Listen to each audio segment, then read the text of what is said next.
Okay, we're live. Well, technically we're not live. Technically we're recording.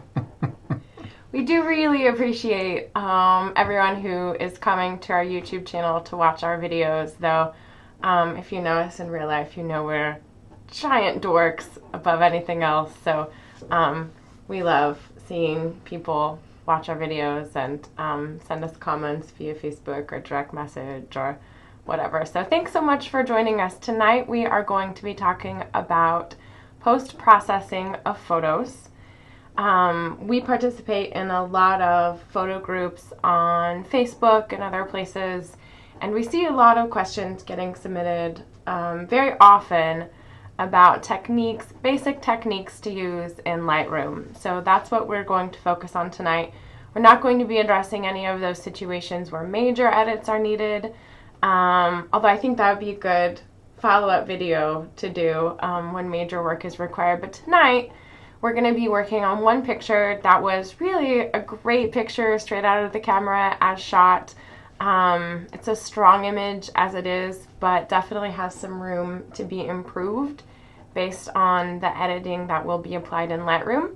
And so tonight I'm going to ask that Eric walk us through a little bit of his basic techniques as he post-processes photographs in Lightroom.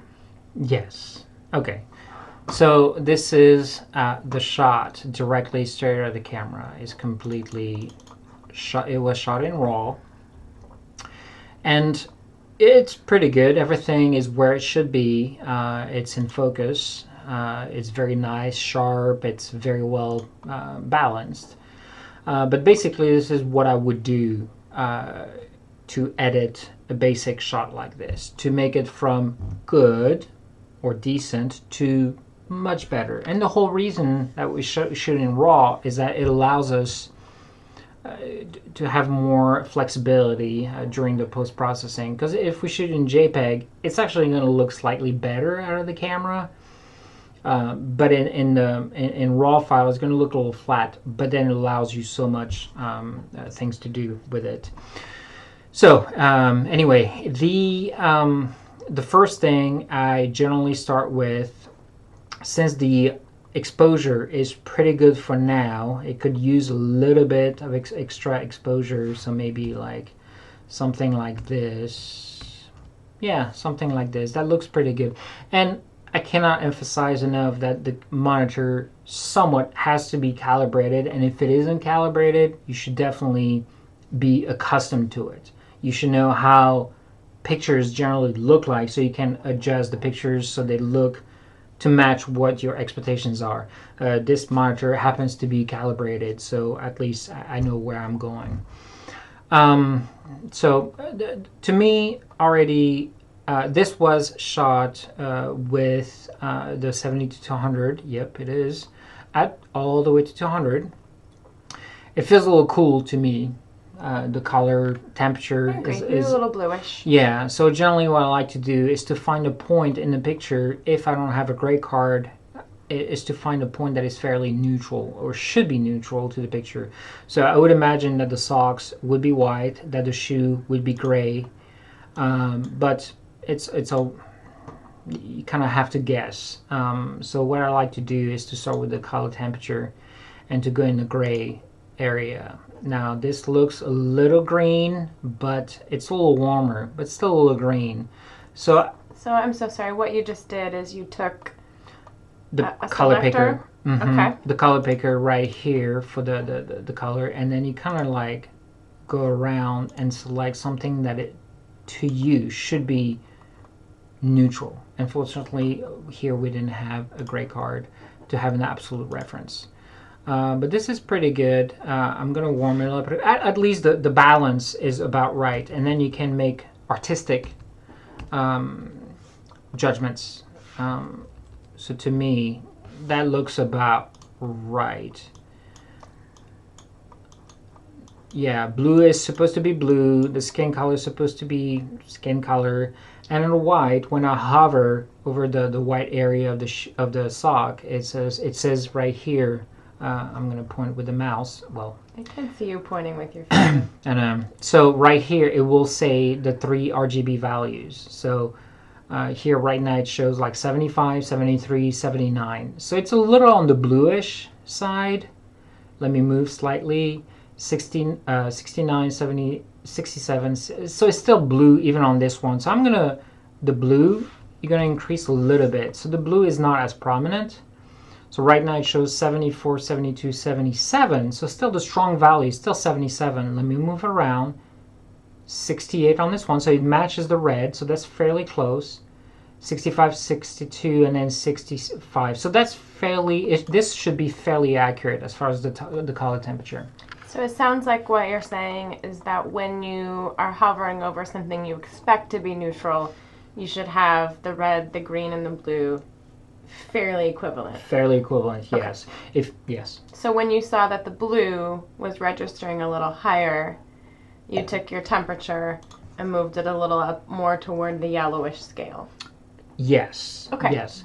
And the thing is that because a sock is not entirely white, it's going to have some gray, it's going to have the reflection of the grass here and all things like that. So you kind of have to move around because you can see then that it changes on you. So you kind of have to establish roughly if it's somewhat, see, like I just moved it slightly, 53, 51, 53, that's pretty close. You're getting pretty evenly balanced. So if anything, I would add a little bit more green, technically.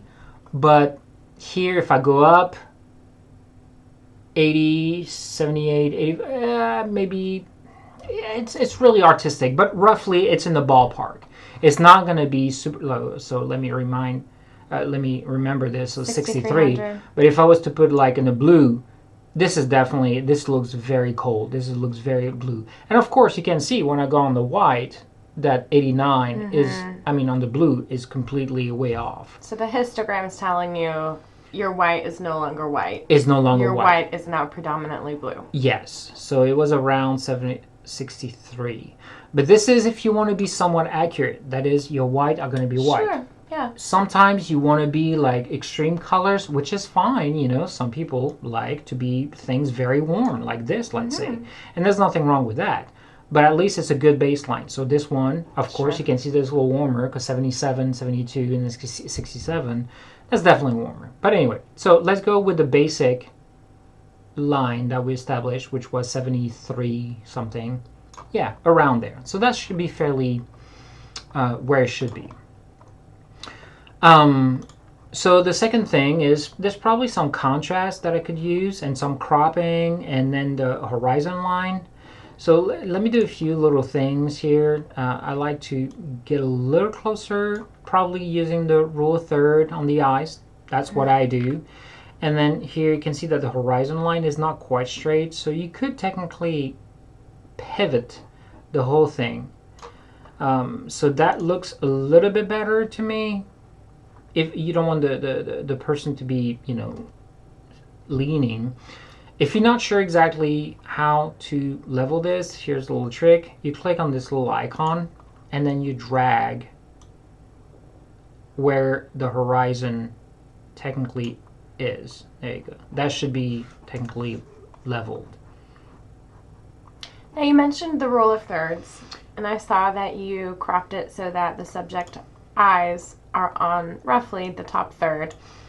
I do see a lot of questions in the forums we participate in about the rule of thirds and basically why subjects should never be in the middle, because that doesn't respect the rule of thirds. So can you talk a little bit about why you chose in this case to put the subject in the middle of the horizontal axis? Yes and no. Basically, I like to have something on the strong point right here. Those are the intersections for the rule of thirds. So you basically take your width and you divide it in threes. And then you take your height and you divide in three. And then the intersection of those threes are very strong points. So you have those 4 points, something that you would technically would need to add emphasis because of how the human eye works, to put something either here, here, here, or here. So a composition like this is actually pretty good and very strong because our eyes, I don't exactly how it works, but the brain wants to go to one of those points. If you put it dead in center, kind of like, really, his nose, let me exaggerate this. There you go. His nose and eyes exactly are in the center. It feels imbalanced. It feels like there's too much. I don't know. Something is not quite right. So the worst case scenario, if I'm going to make a strong statement, if you will, that is, yes, on this particular one, I feel that being centered is okay. But at least let me have something rule third. And this line, this third line right here, might as well make it towards the eye so they intersect with the eyes. Generally, to me, that works. It tends to work pretty well. So you can have the subject dead in the center like this, but the eyes roughly lined up with this third line. Does that make sense? Yeah, you know why I like him in the center of the horizontal axis has a lot to do for me with the fact that his pose is very symmetrical. Yes. So I think it adds a lot of strength to this image that his pose is symmetrical, and now we have him positioned symmetrically on the horizontal. I think it makes a very compelling look, especially as you mentioned, he's not exactly in the center of the entire frame. So I really like that about it. Yes. You know, very rarely would I put things in the middle, but I think this one works pretty well in the middle. So, so we have the basic where basically it's cropped. Artistic decision. Really, there's really no right or wrong. You just have to go with whatever you think looks right.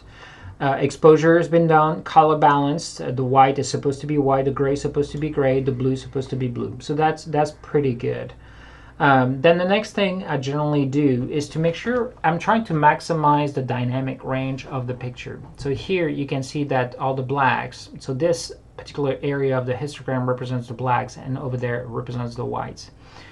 On Lightroom 5, and I think on previous versions, if you hold the Option or Alt key, if you hold it and then you move this, you slide it until you see a white point. There you go. There's some little there.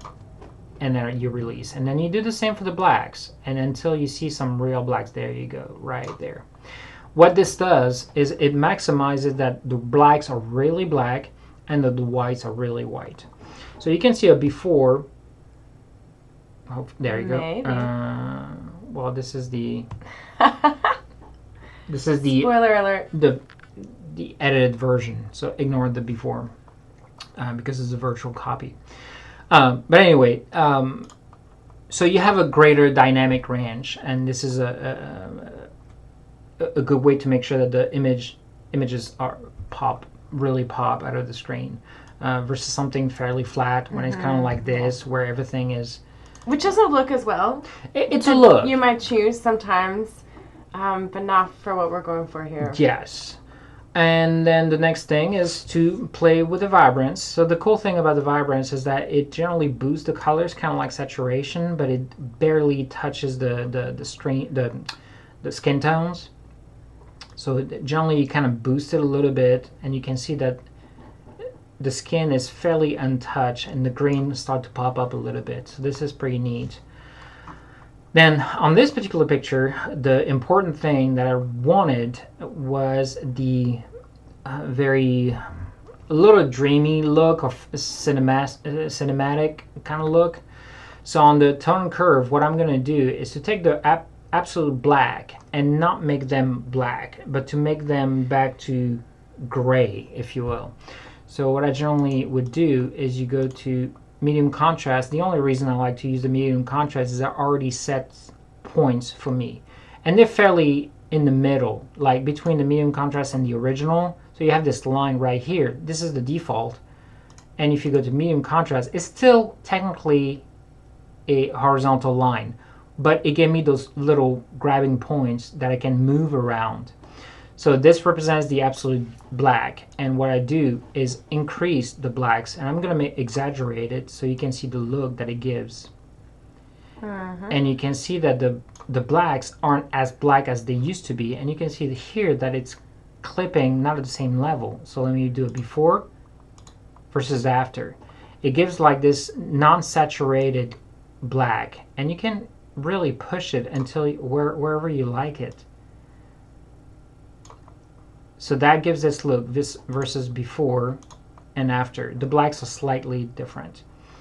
There you go. Let me go even a little further. There you go. So to me, I kind of like this for depending on the look you're looking for. The blacks definitely look more mushy, blending into the mid-grays. And then here, because the exposure was good and there was really no problems, I'm not even going to touch any of these. No split toning on this one. Split toning basically is when you want to put like use all the highlights. You want to put them like in the yellows, and then all the shadows you want to put them in the blues, let's say. So it's going to create like two tones and make them like two different colors. I'm not going to do this one on this particular picture, so let me put it back to 0, or disable this. And the last main thing is that I want the shadows to be a little bit more brown. And generally for the brown shadows, I tend to put the shadows more into this magenta. That looks nice. Kind of like this. And then sometimes I play a little bit with those. Sometimes I do. It's really your taste. It's what you like. Of course, the B4 is not going to be... Well, the B4 is a little messed up because that's a virtual copy. I should have used a regular copy. Should have. Why didn't you do that? The real original. Do it. And then lastly, because we're almost done here, for the sharpening, generally what I like to do is only sharpen the face and make sure that I don't sharpen the background. So I hold the Option key, hold this until I only see what I want to sharpen. So I want the kid to be sharpened, and I can increase a little bit, reduce the details a little bit, so he really pops nicely. And there's really no noise reduction needed because it's very clean. That was shot at ISO 100, so that's fine. And then the last thing, often, is a little vignette. I love a vignette. I do love a vignette. And that's basically the finished. That's basically nice. the picture. Where everything is fairly balanced. It has a little, and this is all within Lightroom, without having to go in Photoshop and using layers and all textures and things like that. This is just a basic, but it still creates a nice little look that works pretty well. Yeah. Thanks for walking us through that. It's great. Do you want to close this one out with our secret handshake, or? No. Are you sure? You don't want to show them the secret handshake? That means I would have to learn it. Oh, you already know it. What is it? Oh. Come on. Throw him a secret handshake. 1, 2, 3.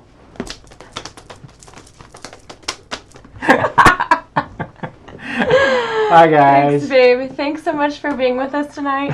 Feel free to add comments to the video below, or send us messages. We really appreciate it. Have a good night. Make sure you subscribe to the channel. Subscribe.